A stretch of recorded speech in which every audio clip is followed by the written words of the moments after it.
Good morning, everyone. Morning. Good morning. Morning. It's good to see everyone. I'd like to call the meeting, the November 18th meeting of the Nsdp committee to order. First order of business is to approve the minutes of our last meeting. You guys had a chance to look at those? Yeah, okay. A motion to approve the minutes from last meeting. Okay, second? Second. Okay, been moved and seconded to approve the minutes of the last meeting. Those in favor signify by aye. Aye. Opposed, same sign. Great, thank you. The minutes have been approved. And we go to the next items, which are action items. All right, good morning, everybody. So item 3.01 is our FMP overview, Facility Master Plan overview. I know we really haven't discussed that here at NSDP, which is part of the reason why we wanted to just do a presentation. So my whole team will be presenting virtually today. So on the screen is Dennis Pabin with Leggett Architects, and he's just going to give you kind of a top to bottom overview, start to finish, of what we've completed so far and what we expect to wrap up the community engagement portion of our facility master plan process. So Dennis, take it away.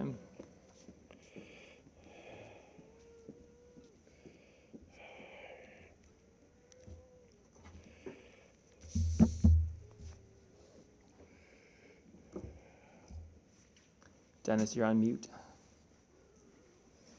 My apologies. Again, good morning.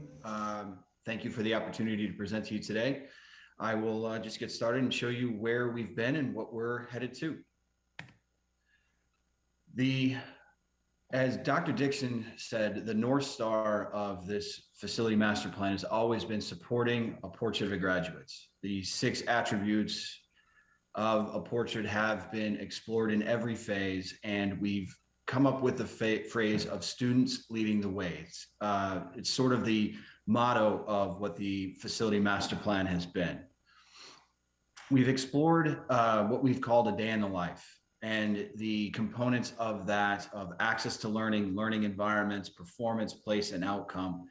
And when we've had an opportunity to speak to all of our constituents, the community, the families, the students, the staff, we've seen a lot of not so positive aspects of where we are currently in facilities and what we need to do to really embrace what we need to, as a district, to be what we've called portrait ready.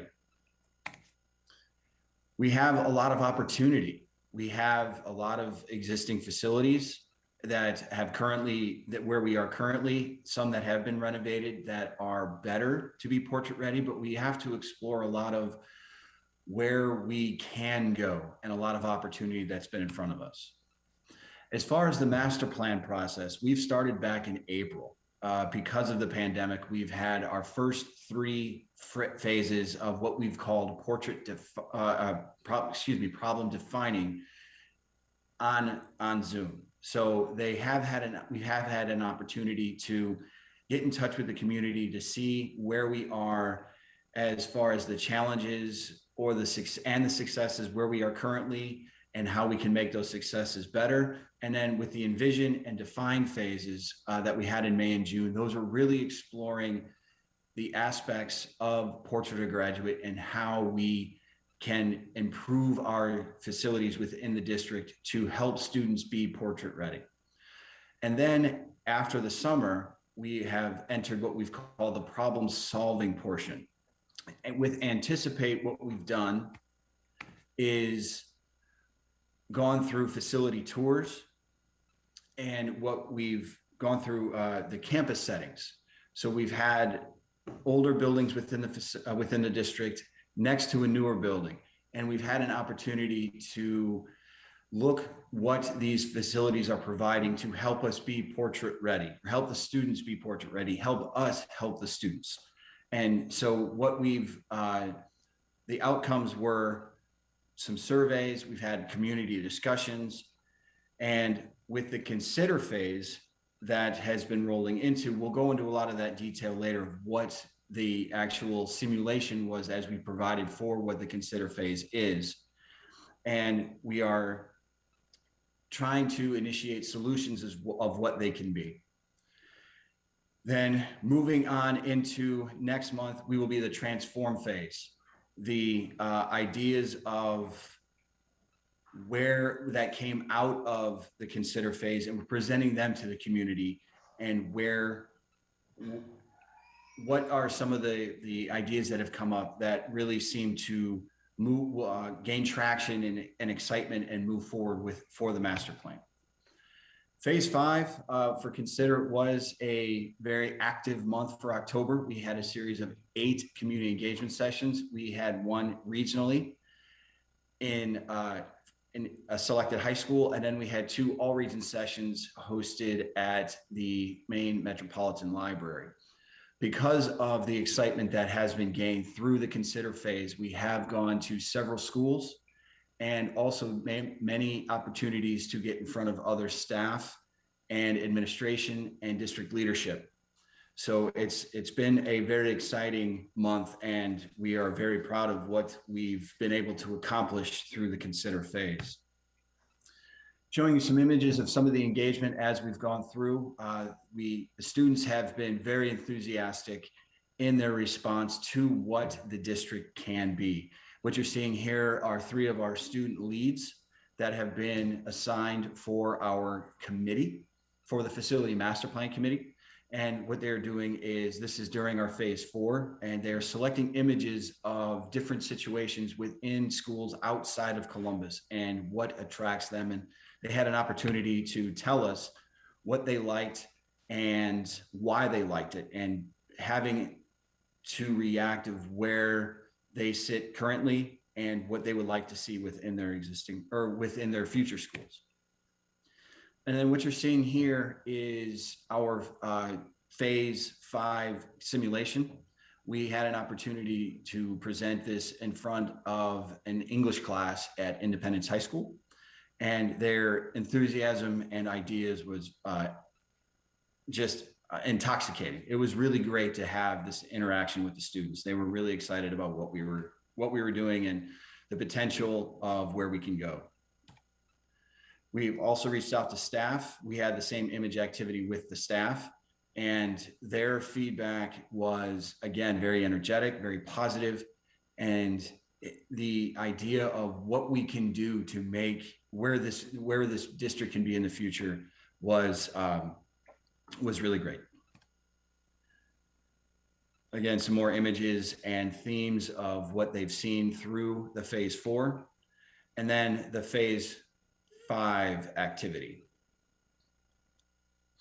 The outreach for all the staff upcoming through phase 5 is growing, because, again, as I mentioned previously, the energy that is created behind the ideas that are being brought up through the phase 5 simulation activity, we are continuing this into December. Some of our community engagements, again, as I mentioned, we have gone into high schools in every region.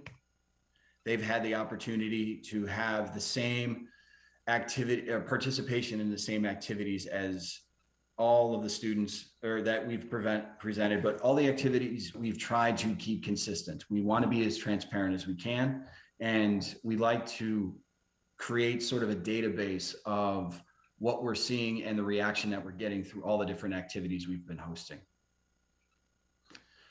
And the community engagements, similar to phase 4, we've been presenting in we're going into all the different regions. Going into phase 6, we start the Tuesday after Thanksgiving, and we will be choosing a different high school site, but we will be going into each of the regions. And then we will also be having the opportunity as an all region presentation at the Metropolitan Library. So what we are doing is taking the results of the simulations that we've seen throughout all of our sessions within phase 5 and collecting the data and presenting concepts for people to discuss and provide a recommendation. So we're not telling people right off the bat that phase 5 taught us this, here's what we're going to do. We're collecting ideas that came out of that, because if you talk to enough people, there's going to be similar results that come out of these opportunities to speak to people.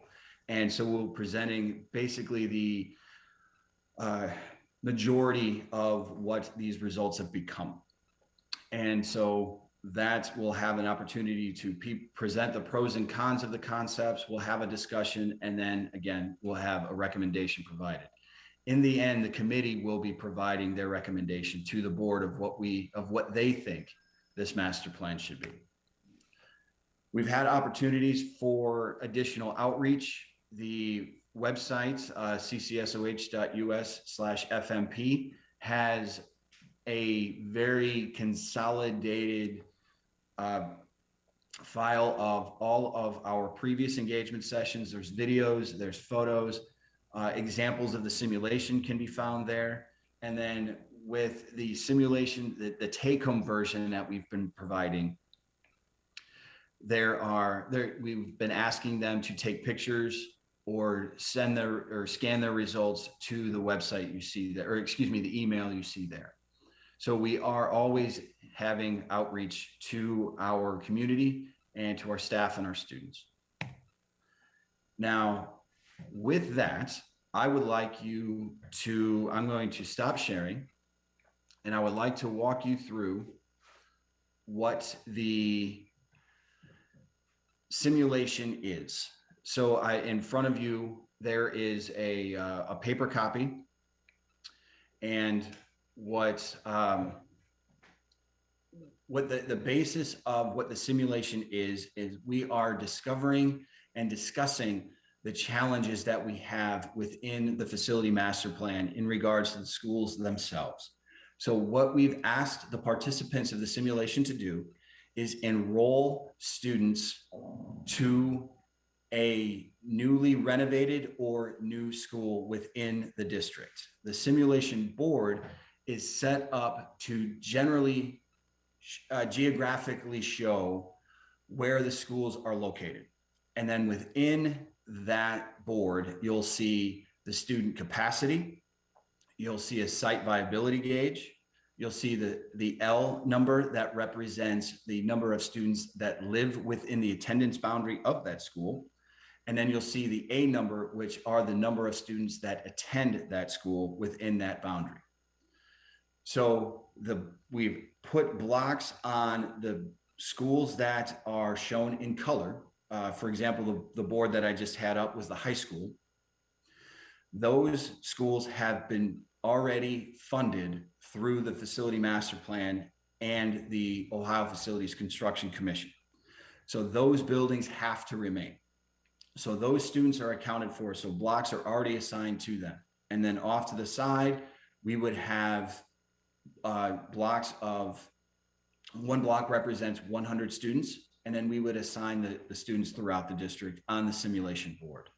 What we're asking for the take-home version is that you color in where you would like to see students.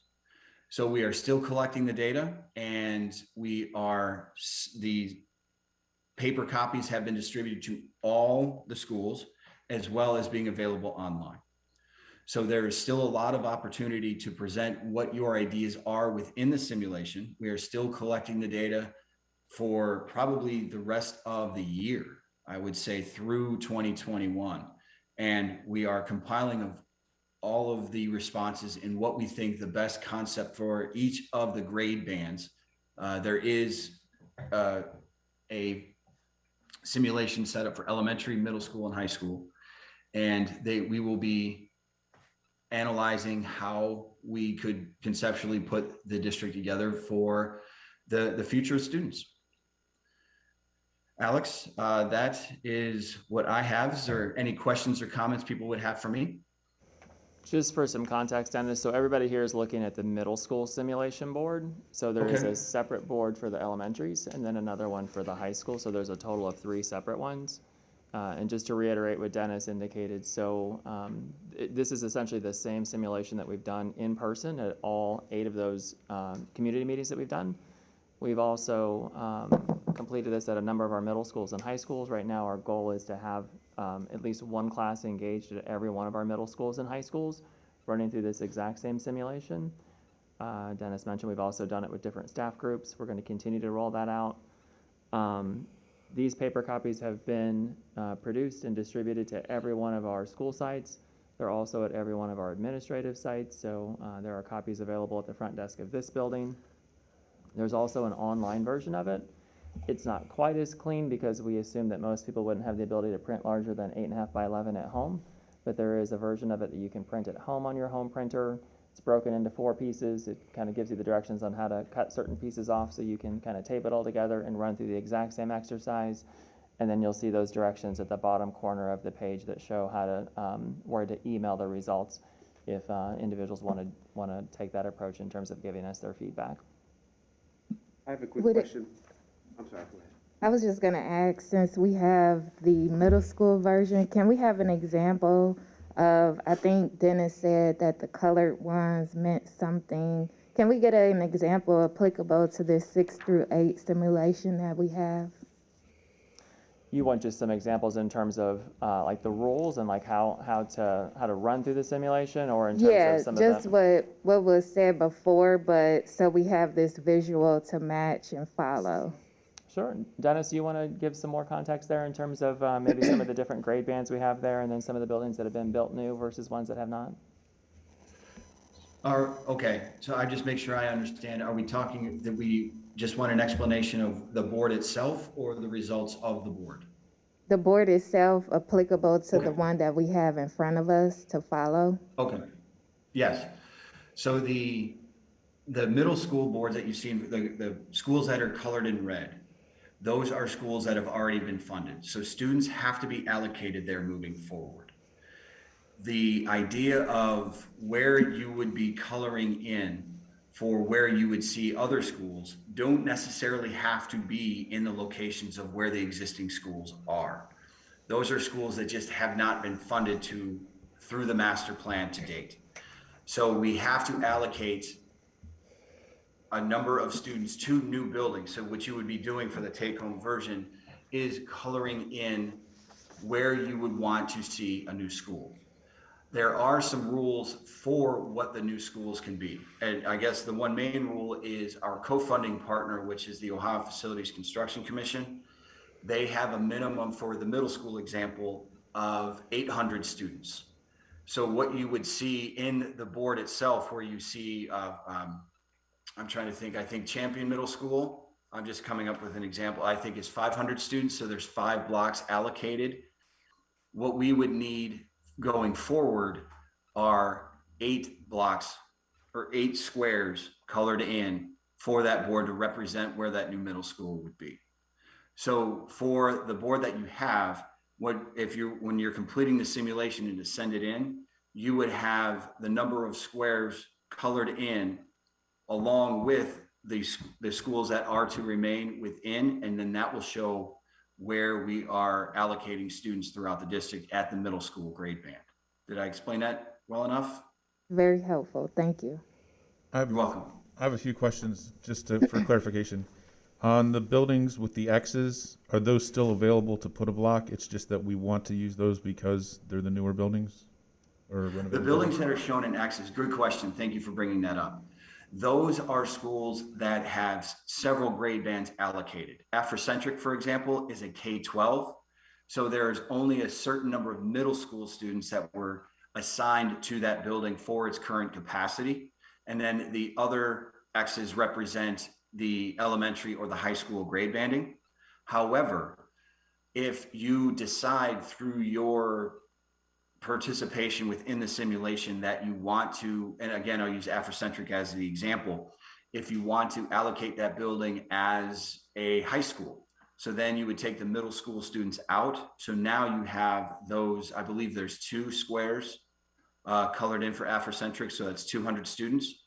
You would allocate those 200 students somewhere else because you're making Afrocentric a full high school. Okay, and then the 3 gray colored bands, are those the darkest one 6th grade, the middle one 7th, and the lightest 8th grade? Like next to all the buildings? Are you talking about the site viability gauge on the side? Oh, is that what that is? The grayscale? Yeah.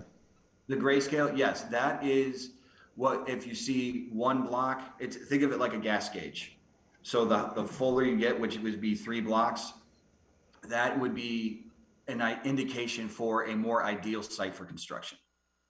Okay, and So then. one of the concepts that has come up through our participation of all the FMP processes is utilizing existing CCS properties. So the questions that have come up of, we want to put a new building at the Centennial High School site.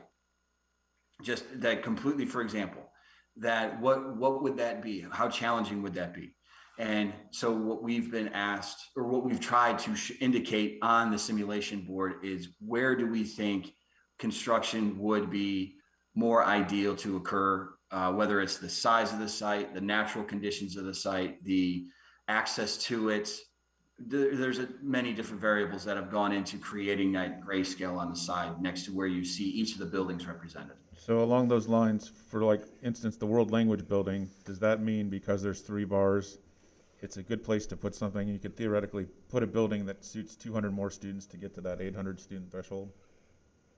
That is that capability, and also that would be to put a new building there. That site is big enough for at that specific site. We could put a new school and keep the current school functioning, so we have that swing space on site during the construction process.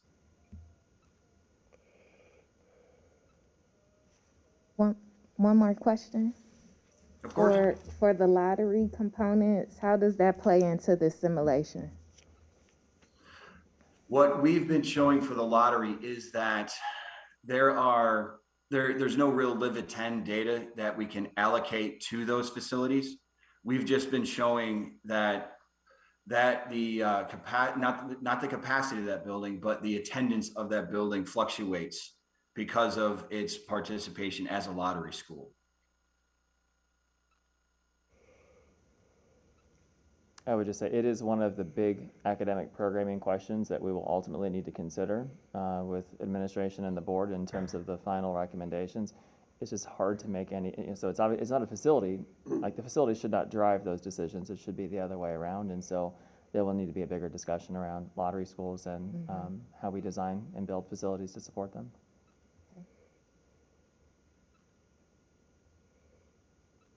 I've got a number of questions whirling around in my head, and I hate to state it that way. We're presenting an opportunity to a lot of folks in terms of engagement, right? Which is great. I love it. It's absolutely the right thing to do. And I'm assuming you guys would not offer up alternatives if you didn't think those alternatives were feasible as you go along, right? Because you may get input that's going to be counter what the students may want and then what staff wants and the general community. So how do you weigh that? What would be the deciding factors as you go take the information in, consider it, and come out with a set of conclusions in what direction you go? What's given the most weight? Maybe you don't want to say that on camera, but I'm just kind of curious about that. What we've been doing is we have the facility master plan team has been meeting twice a week, and everything has been up for discussion, and we are responsible to vet out the solutions that are either presenting as a majority of showing favor, or the idea is that flat out just make more sense. So yes, the facility master plan, it's our job to present what the options are and then consolidate the options that make the most sense. And people can weigh in on the feasibility of those options. So if someone mentions something that just, and I'm not going to present a hypothetical here, but if there is something that comes up that we feel that just is really out of the realm of reality of either feasibility or constructability for the students, leading to success for the students, if it doesn't make sense, then we'll discuss what that option is, and then we'll agree as an FMP team that that's not something we should pursue. It's not something we should present, because we know that either the board, your group here, the rest, whomever the administration that we would present, we just wouldn't be comfortable presenting because it's just not a viable option. So we are listening to people, and if someone comes up to us and presents us an idea and we don't feel that it's a feasible idea, we now have the data to say, here's why we don't find it feasible. Understood. Thank you. Appreciate it. Anyone else have more questions of Dennis? So is the ultimate idea is that we need to fill the enrollment up with our existing buildings before we even discuss building additional buildings in the middle school and high school? Because we have the capacity in some of these schools to have 500 students, but then we only have about 200 students there. Is that being considered before a school is being considered to have a new building? Well, actually, a lot of your question is there's a yes and no approach to a lot of what you're asking. And what we're asking is that think outside of the status quo. So if there is a particular site that is well thought of that you want to maintain and you want to add on to it to make it the 800 students. So basically you're creating an addition on an existing facility and then renovating the inside, which will be getting to what our minimum is of an 800 student middle school that will be co-funded? Or are we taking the students allocated to that facility currently and placing them in a new school somewhere else? There's a lot of ideas that have come up out of this. So you don't necessarily, the schools that you see dashed and shown in without any color, those are schools that are existing, can stay, but don't have to. That's where you are currently. But you don't necessarily need to think of, I need to maintain students in that facility now. I'm just going to add a little more detail too, though. So we didn't really mention this part, but so the state, through the Ohio Facilities Construction Commission, is a funding partner, but that comes with certain stipulations. So one of the stipulations is that we do have to make the assumption, or they will insist that we make the assumption that every building we've built is at 100% capacity. So I'm not sure if Dennis necessarily answered the question, but I want to make sure we're being clear about that too, in that we do have to start from the starting point that every building we've built would be filled with students. That does not mean that we would only look at the option of filling that building with the student grade band that we designed it for. We might consider other options as well, but we do have to assume that we would fill those buildings. Otherwise, the state will not agree to pay for a seat twice, essentially. Because most of the buildings that are in red are already new buildings. With the district's previous vision of having those schools to be filled, so I would think that they would now probably consider different options, as you stated prior, before, with either making them K-12 or 5 or 6-12 buildings, because these buildings, as it stands, I couldn't see the approval of school buildings, and we have new buildings here, and they're not full. So I did not know if the district was considering other programming plans to combine schools or to integrate programming so that they increase students into our newer buildings before bringing new buildings onto the district. You know, well, I would say this: while it doesn't necessarily neatly fit into the boxes of facilities, absolutely some of the feedback we're looking for are those programmatic themes. So where we know we have buildings that are not currently full, what might we do differently in terms of academic programming to drive enrollment to those areas? And so for that kind of information, we would ask literally for people just to write it down. If it doesn't necessarily fit into the rules that we've identified for the simulation. When we do it in person, we've got Post-it notes all over the place, and those Post-it notes are kind of the ability to think creatively and kind of outside of the rules of what a facility is going to drive.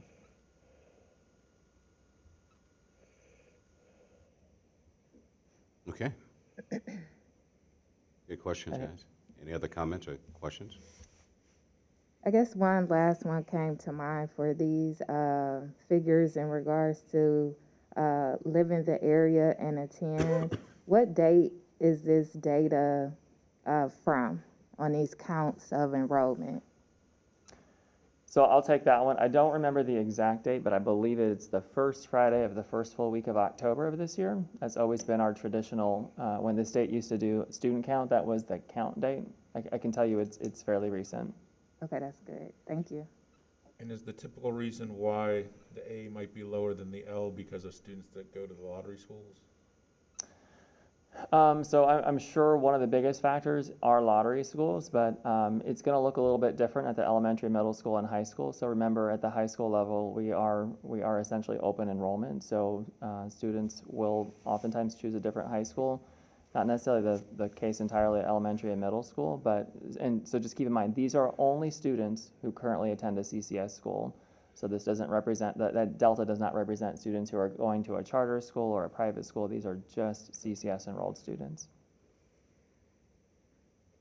Just remember, some of those students might be placed at another facility because of something like an ESL need, or maybe some specialty, a special ed component where that particular building does not offer it. So some of them will be family choice and some of them will be placements. But the live number is all students that are eligible CCS students, whether they choose to go to the school or not, in that area, correct?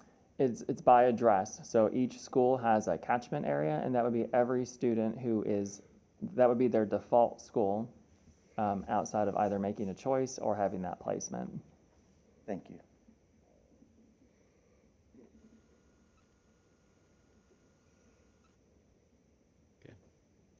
All right, well, that will take us to Thanks, our... Dennis.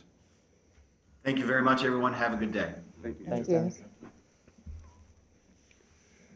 I'll take us to our next item here, which is to look at our calendar for next year. And you have a paper copy of this in front of you as well. It should look pretty familiar to it. It mostly follows our pattern of the fourth Thursday of every month, with a couple exceptions.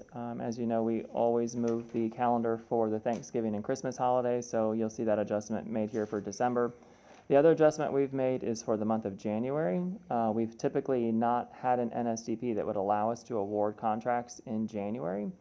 And so this year we're proposing having our Nsdp on the 13th, which I think is going to be that third Thursday in January, which would allow us to go to the second board meeting for the month of January. I'm sure you're all experiencing this in your own respective fields, but we're seeing incredibly a lot of pressure on our projects in terms of both being able to lock in labor and also being able to get materials ordered. So we do have, I believe, 2 contracts that we're planning on bringing through for the January approval process, and so that's the reason why we're making the recommendation to add or to push pull back that January date to make sure we're able to get that contract awarded a couple weeks earlier.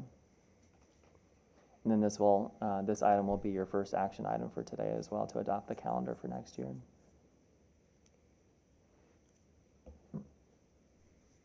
Okay. Thank you. We need to vote to accept the calendar for 2022. That'll be your action item of 4.01, correct? Got it. Thank you, Alex. Is there a motion to approve the proposed calendar for 2022? I move. Thank you. Moved, second? Sec- Moved and seconded to approve the upcoming calendar for NSDP meetings of 2022. Those in favor signify by saying aye. Aye. Opposed, same sign. Okay. Thank you much. All right, that will take us to item 4.02, which is a contract amendment for M Consultants doing business as M Engineering. And I will have my project manager, Kurt Keaton, take over with screen sharing for this presentation.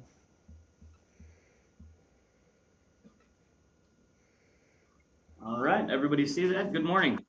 Morning. Good morning.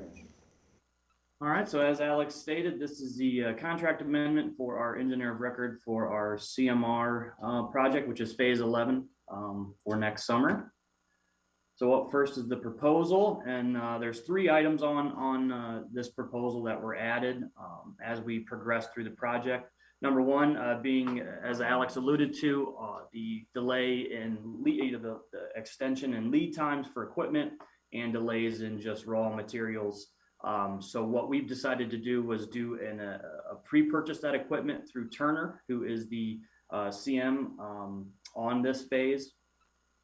And they have a source blue division that we decided to go ahead and pre-purchase this package equipment. And what what M's role in that was to get those submittals turned around much faster for us, because typically we would have kind of progressed this through a couple months where we need all the equipment right now. So that is what the additional $8,820 is for. Next up is the coal room at CAUS. As we got into it, we saw that there was a need for some structural repair on the old coal room. So this is just for the additional structural engineering that is going to be required to get a repair set figure.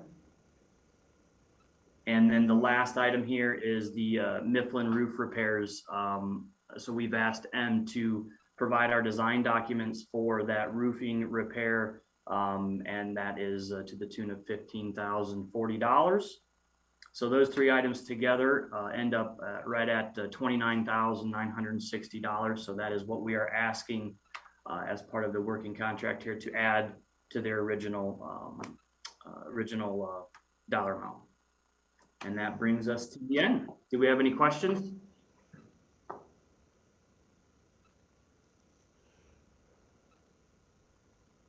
Thank you, sir. Does anyone have any questions or comments? With that, I'd like to entertain a motion to approve.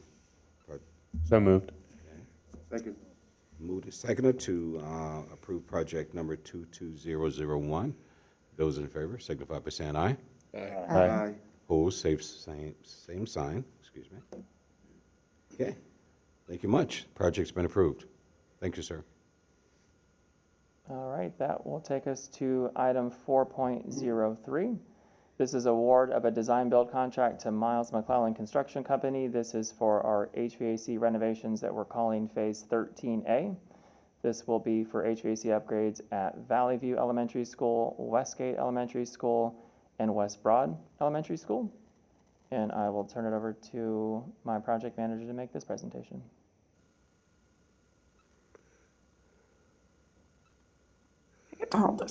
Thank you. I'm Lori Seeger. I'm the project manager for this particular piece of the puzzle. These are HVAC renovations at Valley View, West Broad, and Westgate Elementary School. This is our copy of our advertisement. We advertise it in Ohio MBE as well as online and in the dispatch. This is our request for qualification. Our budget, our score sheet, the attendees at our informational meetings. This is a statement of qualifications. This happens to be Miles McClellan's. This is our list of shortlisted firms. Brewer Garrett, Train, and Miles McClellan were our three shortlisted companies.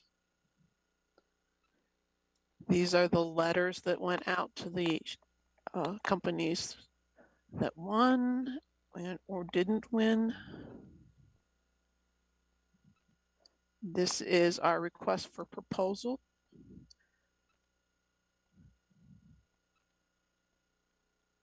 These were our criteria documents, what we want to happen, and the two addenda that were issued. This is Miles McClellan's final proposal and their team. They are partnered with Hydro for their HVAC company. This was our best value matrix. Again, we weight 40% on qualifications, 60% on their on their cost. This is our criteria engineer's recommendation. This is our legislation. Best value came in at $7,244,615.10. Miles McClellan happens to be 100% LEDE firm.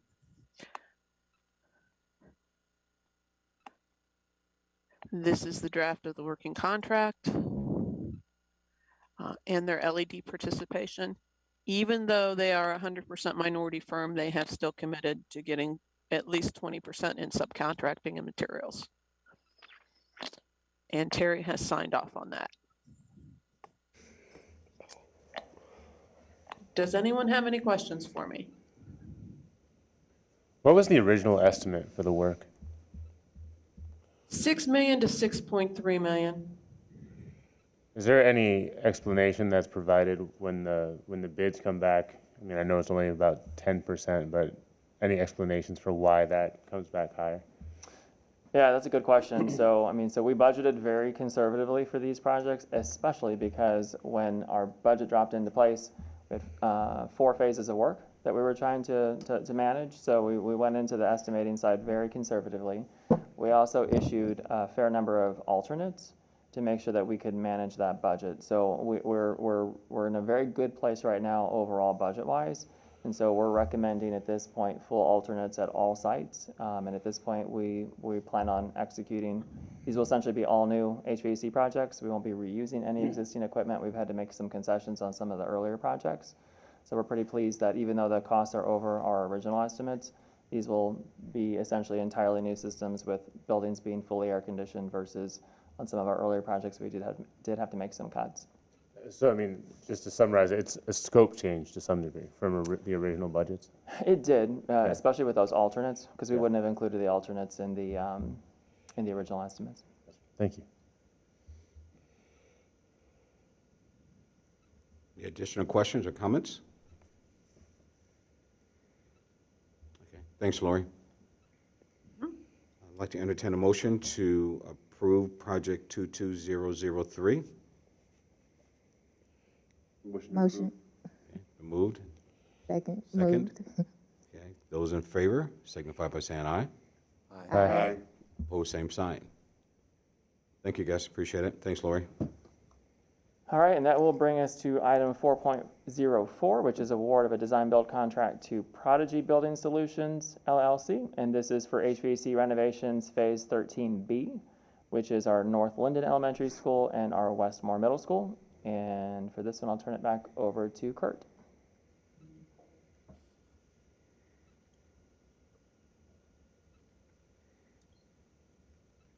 All right, thank you again. And this is for 13B, which is Westmore Middle School and North Linden Elementary.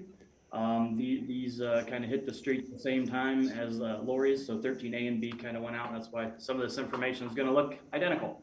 So this was the copy of our advertisement, Dispatch and Ohio MBE. Next up, we have our RFQ.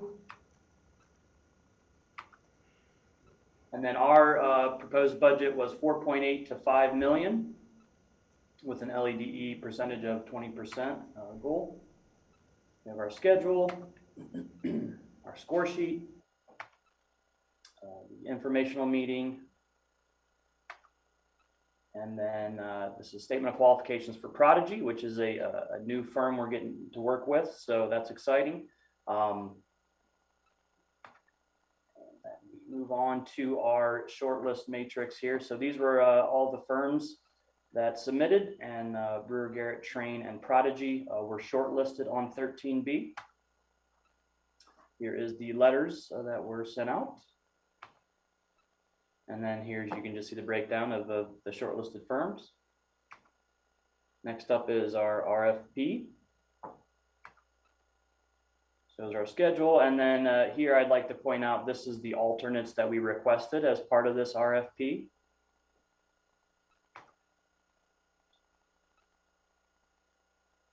Just more schedule.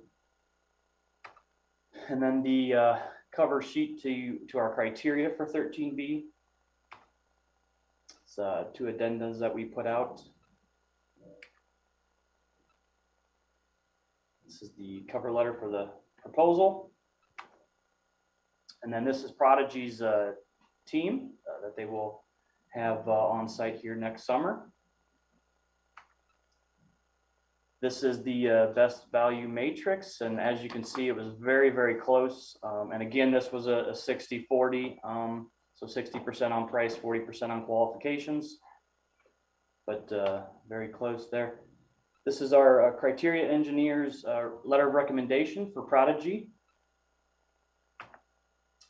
This is our legislation, or the final dollar amount on the legislation is $6,601,419.14.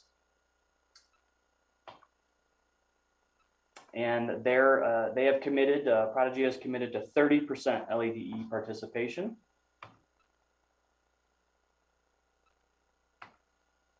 This is the working contract and the LEDE form at 30% and signed by Terry. Does anybody have any questions? A question that I have is it is exciting to see a new firm come to the table. Is there any insight on how do we get this new entity interested and participating in this program so we could perhaps see more new firms as well? That's a great question. I'll take that one. So I would, so this work is not really any different than our Operation Fix-It work that we launched 5 years ago. We've definitely seen participation from different firms kind of, so it was off the charts to start, and then it really started to whittle down. At the point it started to really close down, we started actively looking for other firms that might be interested in the work. And this is one firm that actually had reached out to me, just was kind of interested, but like had never really done much work in Central Ohio. I think they're much more established on the eastern portion of our state. I'm sorry, the western portion of our state. And so we talked periodically. We talked and talked. They submitted qualifications for one project. They weren't particularly competitive. They came in and talked to us again, asked for feedback on how they could, kind of better tailor their approach to our work. And so, yeah, I'm pretty proud of the work that our team did to get this company interested in the work and to be competitive to come after it as well. I always feel like we're best served when we kind of don't have all our eggs in one basket. And so, yeah, we're really pleased to have a new firm come to the table. Good. Thank you for that additional effort in getting this new firm at the table. You're welcome. Thanks for the acknowledgement. We appreciate it. That's a great question, Erica, and a great answer. I was kind of sort of wondering the same thing. Along the same lines, are you guys finding that the subs are bidding with multiple primes on your projects? Yeah, we're working really closely on that part as we speak. Okay. So obviously each team is going to be pre-qualifying with our input the subcontractors that they will have bid these projects to them. So we're working pretty closely on making sure, since each team is separate, we are their common link in terms of making sure that we don't still have all our eggs in one basket. Right. So we're actively working through that right now, especially because we're just going to be bringing on 2 additional contractors. So currently we have Turner as our CMR on phase 11, and we've got Johnson Controls under contract, and we'll be working with all the firms, making sure we're sharing that information so that we're not overtaxing any one sub, because that concerns me greatly that we not have the same subcontractor doing mechanical, sheet metal, electrical on any of these projects, or we're really going to struggle next summer for sure. Yeah, thanks for that. With the fact that there's a shortage of folk, it's something that you guys got to consider, but you got to get the work done at the same time, right? Right. I mean, so we're trying to kind of break through every logjam maybe we've had internally. So that's the reason why you see these advanced dates. We're trying to make sure that number one, we get firms pre-qualified. We're trying to get commitments on labor.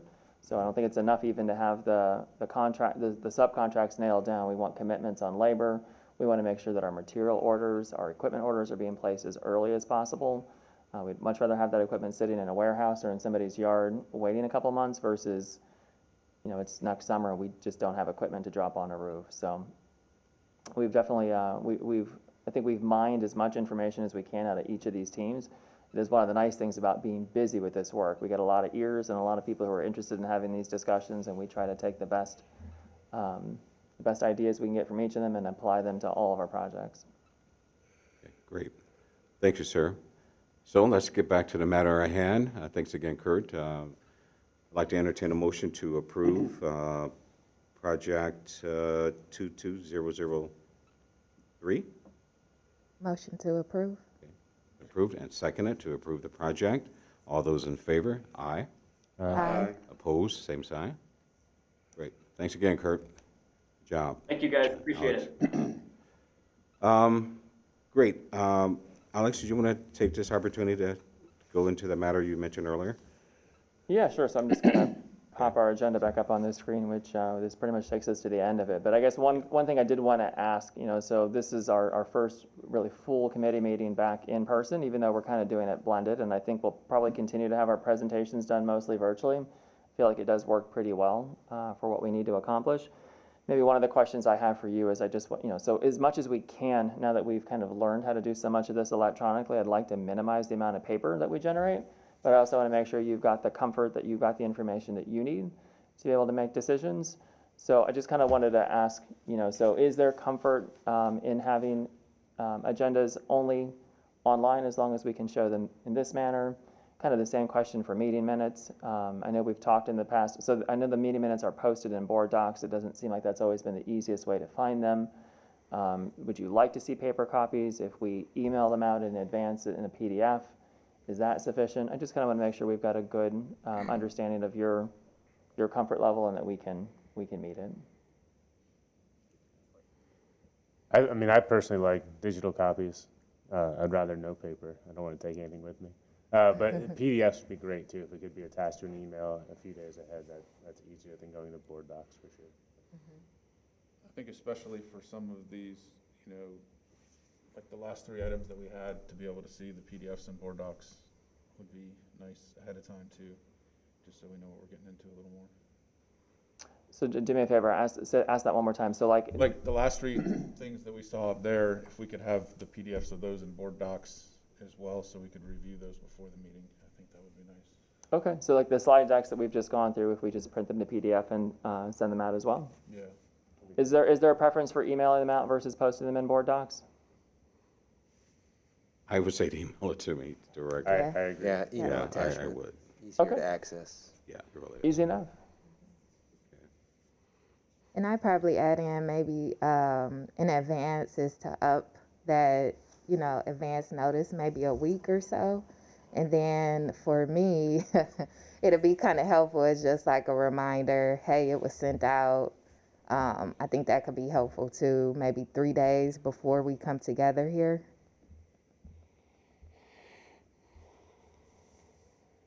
Noted.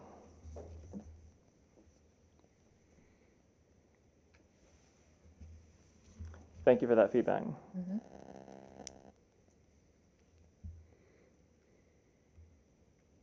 Well, thank you for asking the question. So, Of course. any other comments or questions regarding the discussion? Okay, great. That's good. On with the agenda, we don't have any other action items, but we always like to give the administration and board folks opportunity to make any comments. And so the floor is open for that. Great. Hearing none. Motion to adjourn. So moved. And second, right? Second. Great. Cool. Thank you, guys. We're going to get through that very quickly. Everyone, thanks again. It's good seeing you all, and have a safe holiday. Enjoy. These messages. Yes, good morning. Can you guys hear me? Yes. Did I Yes, miss Dr. it? Pierce. Sorry, so this is Board Member Dr. Pierce. I just wanted to thank you all for your service. The meeting today was great, and I appreciated the information that was shared as well as the questions that were posed. So thank you on behalf of myself and my colleagues. Well, thank you, ma'am. I'm so glad to be part of this, and we appreciate what you all are doing from your end. Please keep up the good work. It has been challenging.